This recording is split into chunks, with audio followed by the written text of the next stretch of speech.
As a business owner, we always want to work efficiently. We want to see how we can save money, how can we work more efficiently, how can we save time. There are a lot of factors, there are a lot of ways we can do this. ChatGPT has come with a way which can help us save time. But also, there are conscious business owners who want to make sure that they're not giving too much information to ChatGPT, too much confidential information to ChatGPT that could impact their confidential information. So if you're one of those, you want to stay around because we're going to talk all about how ChatGPT can help you with bookkeeping without impacting your confidential information. Welcome everyone to Neha's Bookkeeping Corner, where we talk all about bookkeeping fun. And today is my favorite topic. How can we use ChatGPT to make your life easy? I'm going to share my screen and we'll talk about how we can create a custom GPT which can help you allocate your transactions. Now, I'm not suggesting you replace your bookkeeper or an accountant, but there are ways it can still help business owner while you deal with your bookkeeper or accountant. So if a bookkeeper sends you a set of questions, how can you use ChatGPT to quickly get it answered? That's what we're looking at. So we're not replacing humans, but we are working efficiently in alignment with artificial intelligence, and that's the goal. Alrighty. So here is where my zero is. So just bear with me. So let's just say you are owner of demo company, and I want to create a custom GPT where if I export transactions, it should know which chart of account I could allocate it to. Okay. So we are going to export chart of accounts here. And if you go to GPTs, it will bring you here and you click on my GPTs, it will show you your old GPTs or new GPTs, and then you can come and create GPT right there. So you can either talk to the GPT and create one, or you could configure here and create it this way as well.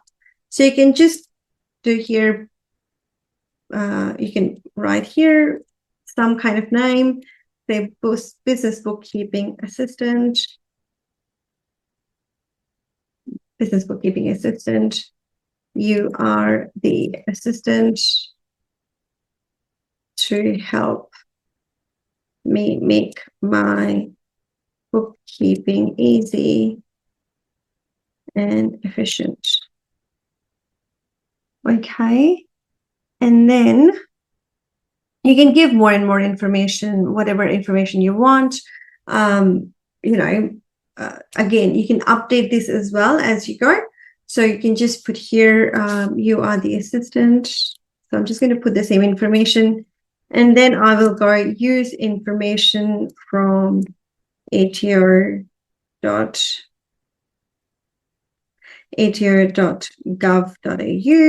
You can put as many websites as you want, as many links as you want. If you have any training videos or anything like that, you can upload those. It is pretty good the way it can work.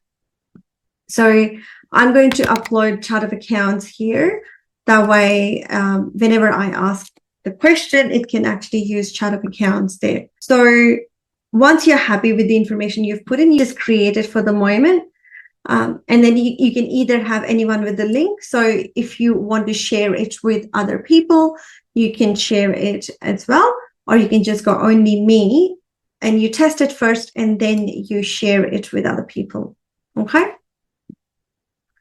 So view GPT. So in the meanwhile, what I'm going to do here is I'm going to come back here and let's just say I've got an email from my bookkeeper and they want to they want me to give them where, so for the unreconciled transaction. So let's just say I've got an email from my bookkeeper and I have to help them categorize some of these transactions. So I'm just going to go to the reconciliation report and export the report in Excel, and that way I can ask these questions. So I'll go to Excel and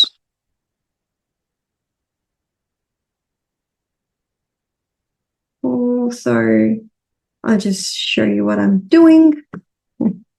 Okay, so here I've got all these expenses that are sitting unreconciled.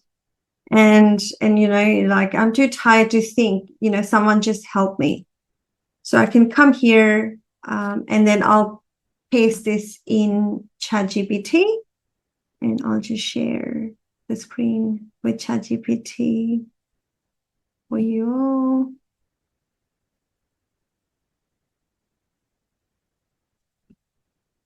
Okay, so I'll just go here and ask, hello, could you please put the below in a table with suggested chart of accounts with supplier website and some explanation.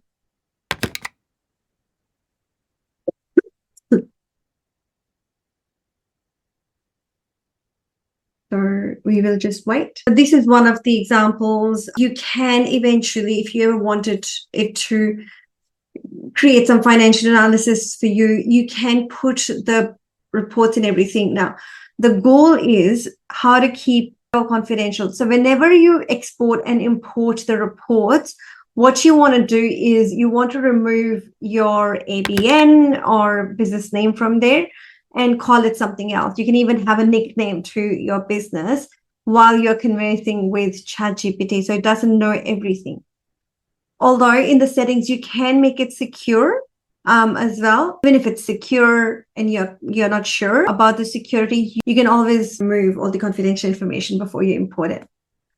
All right, so now I can copy paste this one and see which one looks right to me. Like now it's got Ridgeway University. So it's not idiot proof, right? So there are still things that ChatGPT is going to do something silly.